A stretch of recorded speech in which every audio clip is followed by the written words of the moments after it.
There are debates that rattle the walls of a studio, and then there are confrontations that echo across continents. This one was the latter. It happened on a stormy Thursday evening. The CNN town hall was set for 8 p.m. sharp, but by 7:30 the green room was already tense. Producers whispered nervously. Cameramen adjusted their lenses with a little more care. Everyone knew this wasn't going to be another polite panel discussion. This was going to be a televised detonation. And at the center of it stood two radically different visions of the world. On one side, Caroline Leavitt, sharp, articulate, unapologetic. The rising Republican star whose youth only amplified her fire. She had built her brand on American exceptionalism, hard truths wrapped in polished arguments, delivered like a sledgehammer and lipstick. She had never backed down, and tonight she didn't plan to. On the other, Captain Ibrahim Troy, former West African intelligence officer turned academic, a man who had seen real war, not the politics of Capitol Hill, but the brutal mathematics of post-colonial conflict. He walked into the studio without a tie, his shirt sleeves rolled just high enough to reveal scars, literal and metaphorical.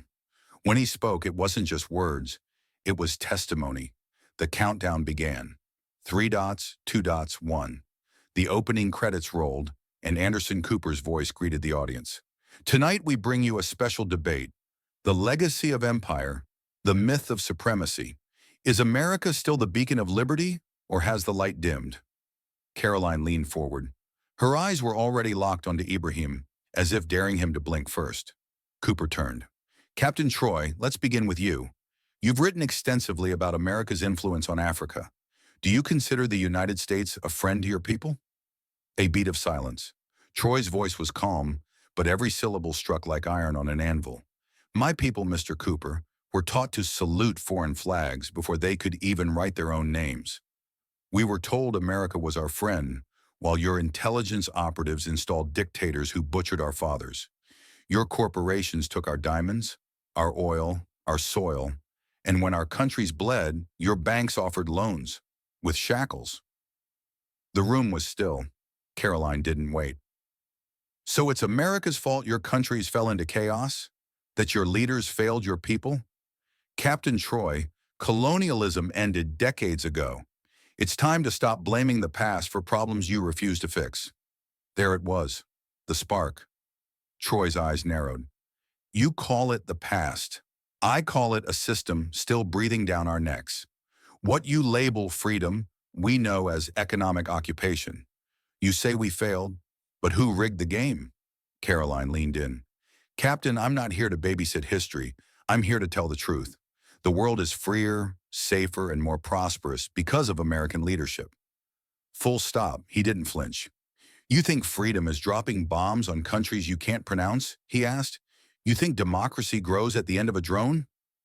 The audience gasped. Caroline didn't back down. I think freedom is messy, but better a messy democracy than tyranny wrapped in cultural excuses.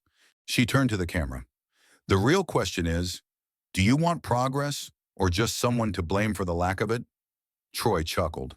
Not with joy, but with that particular sadness only men who have seen real suffering understand. Ms. Leavitt, you speak of progress. Tell that to the children mining cobalt in Congo, fueling your smartphones. Tell it to the widows in Mali, orphaned by proxy wars. America calls it geopolitics. We call it grief. Caroline responded quickly. That's not fair. Our country gives billions in aid. We defend freedom globally.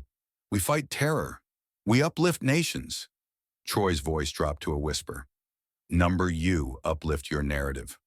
Anderson Cooper intervened. Let's pivot slightly. Caroline, what does American exceptionalism mean in 2025? She took a deep breath. It means we are still the greatest country on earth, that despite our flaws, people die trying to get here. It means liberty, merit, innovation. It means you can start with nothing and rise to everything. I am a product of that promise. And then she turned to Ibrahim.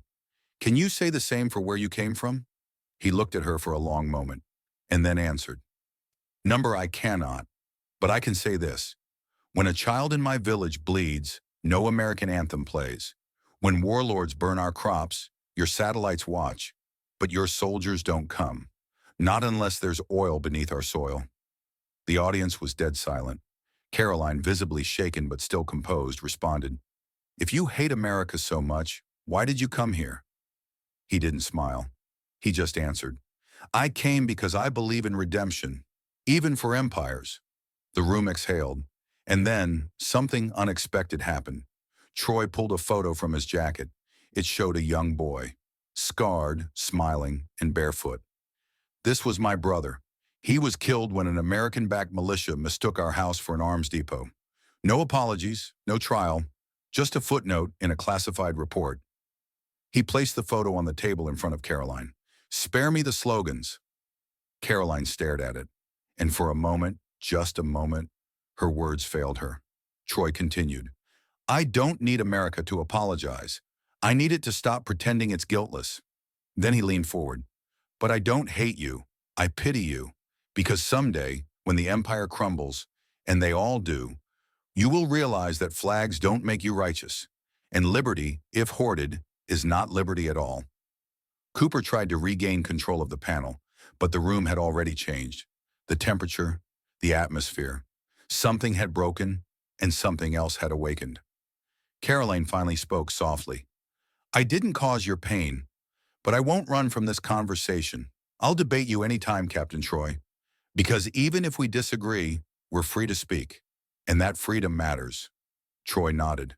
"Then perhaps there's still hope." The broadcast ended, but America was still watching. That night, social media exploded. Some called Troy a hero. Others called him ungrateful. Some demanded Caroline resign. Others praised her resilience. Hashtags trended. Think pieces swarmed in. But beneath the noise, one thing remained. Two people had dared to speak the unspeakable. And in a nation divided not just by party, but by perception, that was the story that lingered. Not who won, but who listened. And that's what we do here at Hill Stories. We bring you the voices others silence. We show you the moments when the cameras kept rolling and the truth couldn't be muted. If this story moved you, hit that like button, subscribe, and ring the bell so you never miss a moment that shakes the halls of power. Because history isn't made in silence. It's made in confrontation. And that's what we do here at Hill Stories. We bring you the voices others silence. We show you the moments when the cameras kept rolling and the truth couldn't be muted.